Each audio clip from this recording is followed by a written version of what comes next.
नमस्कार प्रेक्षकांनो, ठरलं तर मग या मालिकेच्या आजच्या भागामध्ये आपण पाहणार आहोत की सायली खूपच चिंतेमध्ये असते कारण अर्जुन घरी आलेला नसतो.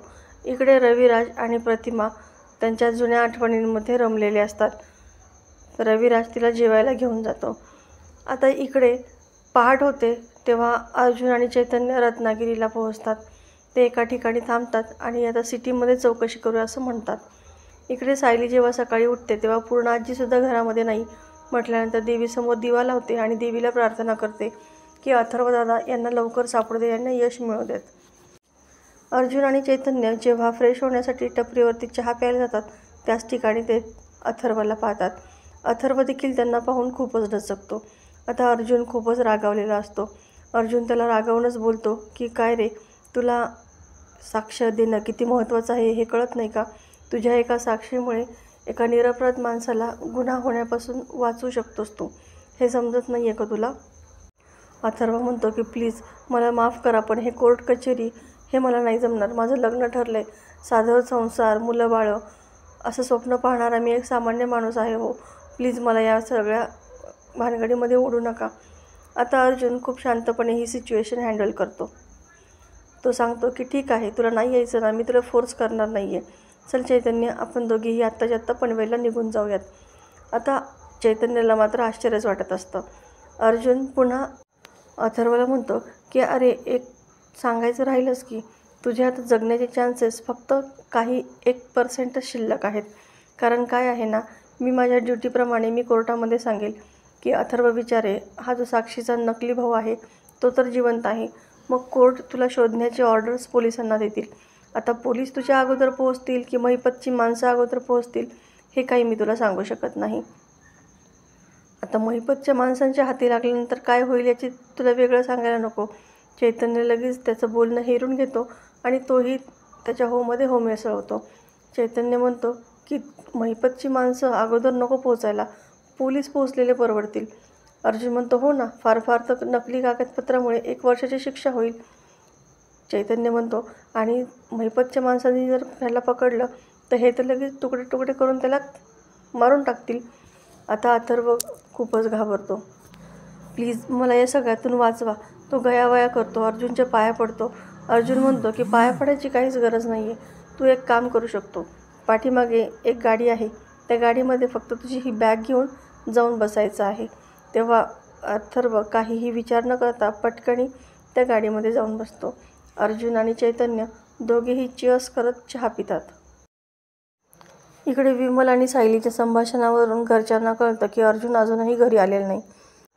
कल्पना, प्रताप खूपच घाबरतात. प्रताप विचारतो की नेमकी कोणत्या केसच्या कामासाठी गेला आहे तो? बरोबर आहे, मधुकर पाटलांच्या केससाठी गेला आहे ना? सायली हो असं म्हणते. अजून या केसमुळं या घराला काय काय पाहावं लागणार आहे कुणास ठाऊक. अश्विन म्हणतो आपण आता पोलीस कंप्लेंट करायला हवी. तेव्हा सायली म्हणते की प्लीज असं काही करू नका. माझी खात्री आहे की ते नक्की कोर्टामध्ये येतील आणि मी सुद्धा आता कोर्टामध्ये जाते असं म्हणून तिथून निघून जाते. इकडे महिपत खूप खुश असतो कारण आज शेवटची तारीख त्याच्या हिशोबाने होणार असते आणि कोर्टामध्ये त्याच्या बाजूने निकाल लागणार असतो. आता साक्षी म्हणते की बाबा, आज तुमचा हा जो उत्साह आहे ना तो संध्याकाळसाठी सुद्धा ठेवा ना, कारण आता आपण पार्टी करणार आहोत. महिपत म्हणतो हो, जंगी पार्टी तर होणारच रे. पार्टी म्हटल्यानंतर प्रिया लगेचच म्हणते की कुठल्या हॉटेलला आहे पार्टी? तेव्हा अगं तू इन्व्हायटेड नाही आहे. पण नागराजसुद्धा प्रियाचा खूप अपमान करतो आणि महिपतसुद्धा म्हणतो की एकदा माझ्या पोरीचं केसचा निकाल लागू दे, मग त्या महिपत पाटलाकडे आणि तुझ्याकडे पाहतो. प्रिया मनातच म्हणते की ठीक आहे, तुम्ही आत्ता मला कचऱ्यासारखी किंमत देताय ना, पण एकदा का मी अश्विनशी लग्न करून सुभेदारांची सून झाले ना, मग बघा कशी माझ्या पाठीमागे शेप हलवत येताल. इकडे कोर्टामध्ये सगळे जमलेले असतात. अर्जुन आलेला नाही आहे म्हणून सगळेजणच काळजीमध्ये असतात. तितक्यात महिपतची गाडी येताना दिसते आणि सायली मधुभाऊ आणि कुसुमला लपण्याचा सल्ला देते. महिपत सायलीला म्हणतो काय, कुठे आहेत आमचे वकील साहेब? तिथं दिसत नाही आहे. त्यांनी काय अंग काढून घेतलं की काय? बरं झालं हां, पण त्यांच्यासारख्या वकिलांची या देशाला खूप गरज आहे हो.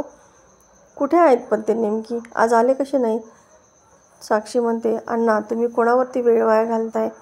महिपत म्हणतो असं कसं, वहिनी आहेत त्या आपल्या एवढ्या सुप्रसिद्ध वकिलांच्या बायको आहेत त्या, मग त्यांची चौकशी करायला नको का? सायली म्हणते, तुमच्याच तोंडाच्या वाफा असतात, पण आम्ही कृती करून दाखवतो. तुझ्या सगळ्या प्रश्नांची उत्तरं कोर्टामध्ये मिळतीलच रे महिपत. आता इकडे महिपत लगेच पवार वकिलाला बाजूला घेतो आणि जोशी अजून कुठं आला नाही आहे आणि कधी येणार आहे असं विचारतो. तेव्हा पवार सांगतो की येईल तो, कारण त्याला ना वेळेवर यायची सवय नाही आहे.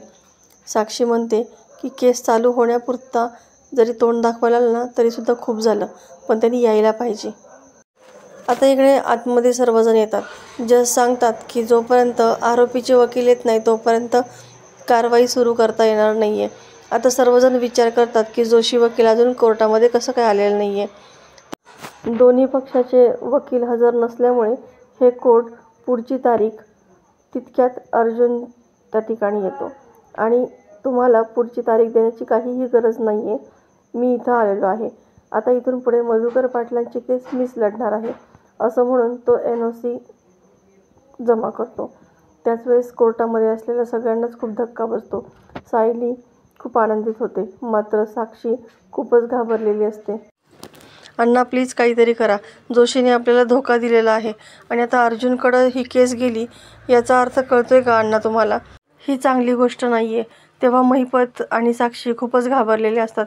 त्याचप्रमाणे प्रियासुद्धा घाबरलेली असते, अर्जुनकडे ही केस कशी काय आली म्हणून. तर मित्रांनो, येणारा भाग अतिशय रंजक आपल्याला पाहायला मिळणार आहे. अशाच नवनवीन व्हिडिओ अपडेटसाठी चॅनलला सबस्क्राईब करा. नोटिफिकेशनसाठी बेल आयकॉन अवश्य दाबा. व्हिडिओ पाहिल्याबद्दल धन्यवाद.